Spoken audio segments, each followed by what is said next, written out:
వే gold trusted gold buyers మీరు తాకట్టు పెట్టిన బంగారాన్ని విడిపించి ఈ రోజు ఉన్న మార్కెట్ ధరకు కొనబడను. నమస్తే, వెల్కమ్ టు ఇట్స్ యూటీవీ. మనతో పాటు ఈరోజు ప్రముఖ సినీ క్రిటిక్ దాసరి విజ్ఞాన్ గారు ఉన్నారు. నమస్తే సార్. నమస్తే. జనరల్‌గా మూవీ ఎనాలిసిస్ అనేసరికి ఫస్ట్ గుర్తొచ్చేది మీ పేరు.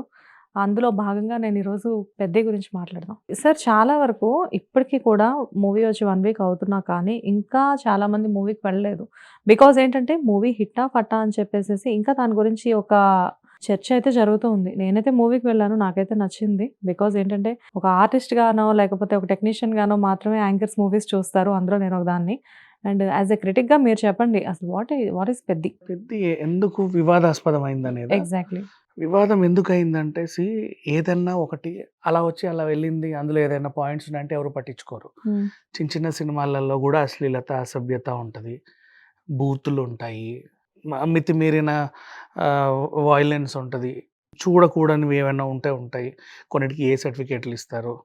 ఇలా పోతాయి. కానీ దేశవ్యాప్తంగా, ప్రపంచవ్యాప్తంగా ఒక పెద్ద సినిమా రిలీజ్ అవుతుంది. భారీ ఎత్తున ప్రమోషన్స్ చేసినప్పుడు మోస్ట్‌లీ అందరి కళ్ళు అటువైపు వెళ్తాయి. పైగా అందులో ఎవరైతే నటించారో వాళ్ళకి గూడా లక్షల్లో, కోట్లల్లో ఫాలోవర్స్, అభిమానులు ఉన్నప్పుడు మోస్ట్‌లీ ఏంటంటే ఇతనికి ఒక సోషల్ రెస్పాన్సిబిలిటీ కూడా ఉంటది. Because many people will be following them. Exactly. ఇప్పుడు దేవుడా అనగానే అందరు దేవుడా అంటారు. తగ్గేదేలే అంటే అందరు తగ్గేదేలే అంటారు. హ్మ్. నువ్వో చొక్కా వేస్తే ఆ చొక్కా వేసుకోవాలనుకుంటారు. నువ్వో ప్యాంట్ వేస్తే అదే. హ్మ్. నువ్వు ఏదైనా చేస్తే అదే చేయాలి అనుకుంటారు. అది చేస్తే అదొక మేనరిజం అనుకుంటారు. అందుకే కదా 'పెద్ది' చూసి రాగానే ప్రతి ఒక్కళ్ళు మళ్ళీ పుడతావా ఏంటి అంటున్నారు. ఎగ్జాక్ట్‌లీ. అట్లా ఇప్పుడు పవన్ కళ్యాణ్ గారికి ఒక మేనరిజం. హ్మ్.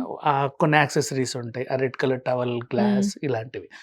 సో, అట్లా ఒక్కొక్కరు ఒక్కొక్కటి. చిరంజీవి గారు వచ్చారనుకో, ఏదో వీణ స్టెప్పో, లేకపోతే మొన్నొస్తే హుక్ స్టెప్పో, లేక ఇంకేదో. హ్మ్. బాలయ్య గారొస్తే ఆయనదేదో. ఇలా చాలామంది సినిమాలు జేస్తారు. అయితే ఇప్పుడు విషయం ఏంటంటే, గ్లోబల్ వైస్‌గా ఇమేజ్‌ని పెంచుకోవడానికి ఎళ్తున్నప్పుడు, గ్లోబల్ వైస్‌గా ఆడియన్స్‌ని సాటిస్ఫై చేసే క్రమంలో, వాళ్ళు గ్లోబల్ వైస్‌గా ప్రమోషన్స్ గూడా చేస్తున్నప్పుడు, ఇంకా ఇతనికి అభిమానులు పెరుగుతా ఉంటారు. యెస్. ఆ టైంలో సోషల్ రెస్పాన్సిబిలిటీ ఇంకా పెరుగుతది. అప్పుడు మనం తీసే మూవీస్ ఎలా ఉండాలి అంటే సమాజాన్ని ఇన్‌ఫ్లుయెన్స్ చేసేలాగా మనము అడ్వర్టైజ్ చేసుకున్నప్పుడు, మరి చూడండి అని. హ్మ్. వాళ్ళని ఇబ్బంది పెట్టకుండా సినిమాలు తీయగలగాలి. యెస్. ఇప్పుడు ఇక్కడ ప్రాబ్లమ్ ఏంటి, 'పెద్దిలో' యాక్టింగ్ పరంగా చించేసాడు. No doubt that. అంటే డైరెక్టర్ మాక్సిమం జెప్పిచ్చాడు. డాన్స్ పరంగా ఆయన బాగా జెప్పాడు. ఈయన గూడా చేశాడు. No doubt in that. తెర మీద అంతమంది కష్టపడుతున్నప్పుడు ఆ కష్టానికి ప్రతిఫలం ఉండాలి. అండ్ అక్కడ ఒక హీరో వీరోచితంగా పోరాడుతుంటే మనకు కూడా ఆ ఫీలింగ్ రావాల. అతని గెలుపు మన గెలుపు అవ్వాలి. అతని ఓటమి మనకు కన్నీళ్ళు రావాలి. హ్మ్. ఆ ఎమోషన్స్‌లో మనం గూడా ఇన్వాల్వ్ అయ్యే సినిమాలు బోలెడన్నొచ్చాయి. 1, 2 అని చెప్పలేం. అంతెందుకు ఇప్పుడు 4 గంటలేస్తే 'దురంధర్' చూడలే? ఆ! చూసాంగా. దేశం మొత్తం చూసిందిగా. హ్మ్. దేశం మొత్తం చూడడమే కాదు, ఇన్‌ఫ్లుయెన్స్ అయ్యి వాళ్ళేంటో తెలుసుకోవాలని యూట్యూబ్‌లలో కూడా కొంతమంది ఆ స్టోరీలు పెడతా ఉంటే దాన్ని తెలుసుకుంటూ, ఓహో! నిజంగా ఇలా జరిగిందా? అలా ప్లాన్ చేశారా మన పైన? హ్మ్.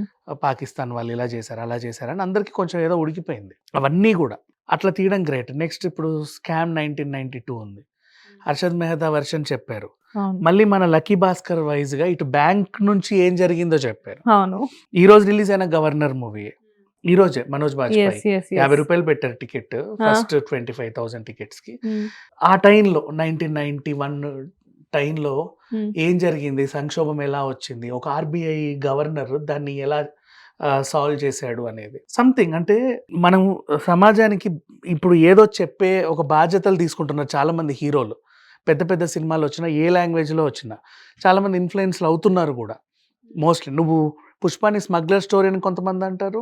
అతన్ని ఇట్లా పవర్‌ఫుల్‌గా చూసి ఇన్‌స్పైర్ అయిన వాళ్ళు కొంతమందుంటారు. 'బాహుబలి' అంతే. ఏ సినిమా తీసుకున్నా.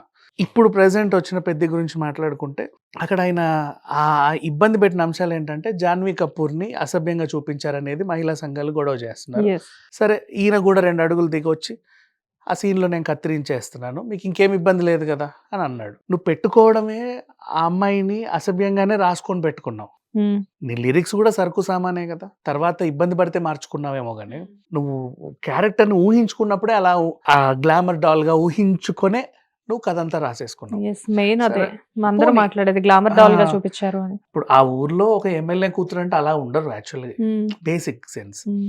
దానికి కొంచెం దూరంగా జరిగిపోయారు. ఎందుకంటే సరే ఈయన గురుగారి దగ్గర ఇన్స్పైర్ అయ్యారు అనుకుందాం. ఎందుకంటే 'పుష్పలో' ఫస్ట్ శ్రీవల్లి లుక్ వచ్చినప్పుడు కూడా లంగా జాకెట్ పైన ఆవిడ కూర్చున్న లుక్ రివీల్ చేశారు. అవును. కానీ అది ఎందుకో ఎవరికీ అసభ్యంగా కనపడలా. అప్పుడు ఎవ్వరు గొడవ చేయలా. తర్వాత సినిమా చూసిన తర్వాత క్యారెక్టర్ మీద గౌరవం పెరిగిందే తప్ప ఎవరికీ తగ్గల మళ్ళీ. హ్మ్. అంటే అంత ఇన్నోసెంట్‌గా ఉంది. ఆ ఊర్లో పాల క్యాన్లు అమ్మే అమ్మాయి ఎవరికి అనిపించలా బేసికల్లీ. అవును. అంటే కావాలని గ్లామర్ డాల్‌గా చూపించలేదు. ఒక ఇన్నోసెంట్‌గా అమ్మాయిలానే చూపించారు. హ్మ్. నెక్స్ట్ ఆ తర్వాత అతన్ని ఇన్స్పైర్‌గా తీసుకున్న శిష్యుడు కాబట్టి మేబీ అలా పెట్టుకొని ఉండొచ్చు. మళ్ళీ 'పుష్పక్' తాలూకు ఇన్‌ఫ్లూయెన్స్ అక్కడేంటి 'కూలి నా కొడకా' అన్నారు వాళ్ళు. ఇక్కడ 'కొండ నా కొడకా' అని పెట్టుకున్నాడు. హ్మ్. అయితే ఇక్కడేంటి ప్రాబ్లమ్ గిరిజనులు అవమానించినట్టు ఉందని చెప్పి వాళ్ళు గొడవ చేశారు. యెస్. అలా ఎలా అంటారు అని. అంటే మనం ఒక డైలాగ్ రాసుకునేటప్పుడు కానీ ఎవరి గురించన్నా ఏదన్నా అనుకున్నప్పుడు దాని వెనకాల పుట్టుపూర్వోత్తరాలన్నీ చూసుకొని జాగ్రత్తగా పెట్టుకోవాలి. ఇప్పుడు 'రంగస్థలం' ఎందుకు అంత బావుందంటే రామలక్ష్మి క్యారెక్టర్ ఆ పాట 'చేతికి అందిన చందమామలాగా ఎంత చక్కగున్నావే, లంకె బిందెలాగా ఎంత చక్కగున్నావే' అంటే ఎంత అందమైన లిరిక్స్ అవి. అవును. 'చూపే సింగారమైన బంగారమైన శ్రీవల్లి' సాంగ్ గూడా ఉంటది. అది కూడా అందంగా ఉంటది.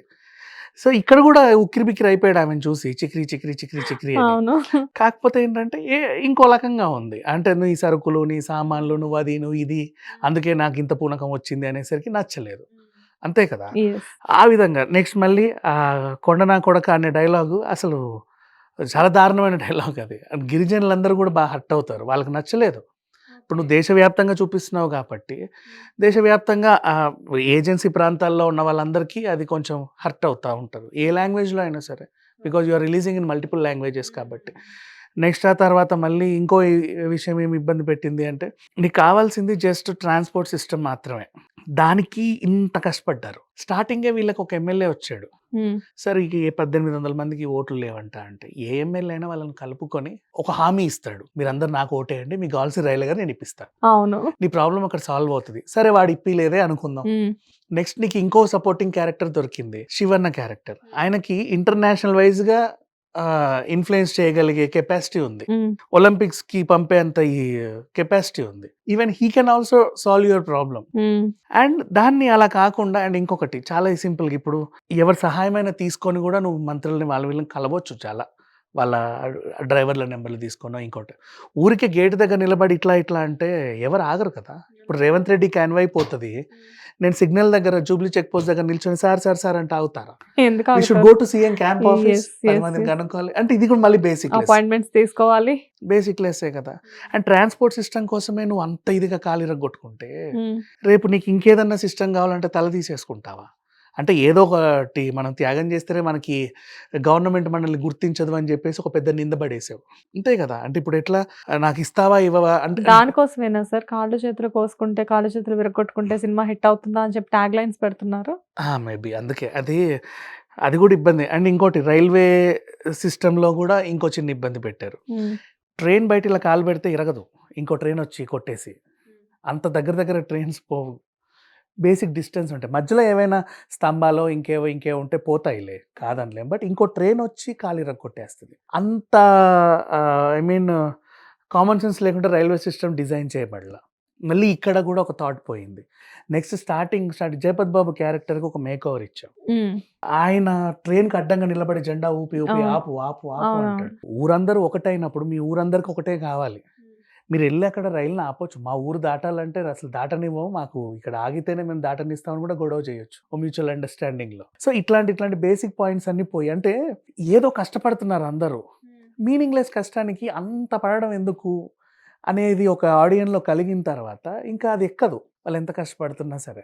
అనవసరంగా ఎందుకు అంత కష్టపడుతున్నారు అన్నట్టు ఉంటది. ముక్కుని ఇట్లా తిప్పి ఎందుకు ఇలా చూపించడం? హ్మ్. ఆ రకమైన ఫీలింగ్ కలిగేసరికి తర్వాత మళ్ళీ మాకు ఇన్ని కోట్లొచ్చాయి, అన్ని కోట్లొచ్చాయి అని చెప్పుకున్న తర్వాత అంటే అంతమంది చూసారు. సో, అంతమంది చూసినప్పుడు ఆ అమ్మాయి క్యారెక్టర్ అసభ్యంగా ఉంది అని కొంతమంది గొడవ చేశారు. హ్మ్. ఆన్‌లైన్‌లో కూడా అదే అభిప్రాయం పెడితే ఆ పిల్ల లైక్ చేసింది. అక్కడి నుంచి మళ్ళీ గొడవ మొదలైంది. అండ్ సక్సెస్ మీట్‌కి ఆ అమ్మాయి రాలేదు. ఇబ్బంది పడింది. అంటే అందరూ మాట్లాడుకుంటున్నారు ఎందుకు రావాలి అని. పరోక్షంగా ఆమెకి మద్దతు కూడా పెరిగింది ఆఫ్‌కోర్స్. హ్మ్. సో, ఈ రకంగా ఉంది. నువ్వు నేషనల్ వైస్‌గా ఒక సినిమా తీయాలనుకున్నప్పుడు అందరిని దృష్టిలో పెట్టుకొని ఎవరిని హర్ట్ చేయకుండా ముందుకెళ్ళాలి. అండ్ ఫస్ట్ క్రికెట్ ఆడాడు. ఆ తర్వాత కుస్తీ, ఆ తర్వాత అదేంటి వికలాంగుడు రన్నింగ్. అంటే ఏదో కావాలి నీకు. అది దక్కించుకోవడానికి ఏం చేయాలో అర్థం అవ్వట్లేదు. నీ కుస్తీలో కూడా నీ ప్రాబ్లమ్ సాల్వ్ అయిపోతది. వై? బికాజ్ నీకు ట్రైనింగ్ ఇచ్చే ఆయనకి చాలా పరిచయాలున్నాయి. కానీ అక్కడ అతనికి ఫైనల్స్‌కెళ్ళేలోపు కాలు ప్రాబ్లమ్ వచ్చింది కదా సార్! అది ఆయన ఇరగ్గొట్టుకున్నాడు. అది అహా! కాదు. అక్కడ తనని విలన్ ఇబ్బంది ఆ! పెట్టాడులే. అవును. ఆ నరంది ఇబ్బంది పెట్టాడు. అది అది కుట్ర. ఆఫ్‌కోర్స్ హ్మ్. ఇట్లాంటి సినిమాలలో ఉంటాయి. హ్మ్. నన్ను పంపకుండా వాడిని పంపాడు. వాడిని అవును. ఏదో ఒకటి చేయాలనే కుట్రలు ప్రతి సినిమాలో అవును. ఉంటాయి. ఉంటాయి. ఉంటాయి. అవునా? డైలాగ్ గూడా నీకుంది కదా! వాడు ఆడేవాడు, మనం ఆడించేవాళ్ళం. మనకి ఇంకెంత ఉండాలి. అంటే కుట్రలు చేయొచ్చు. ఇప్పుడు 'బైకర్' సినిమాలో గూడా కుట్రుంది. ఏ స్పోర్ట్స్ డ్రామాలో అయినా సరే ఇబ్బంది పెట్టే క్యారెక్టర్ ఒకటి రాసుకుంటాడు డైరెక్టర్. అట్లా ఉంటేనే కథ పండుద్ది. ఈ క్యారెక్టర్ ఇబ్బందేం లేదు. He is fine. బికాజ్ ఆ క్యారెక్టర్‌కో లక్ష్యం ఉంది.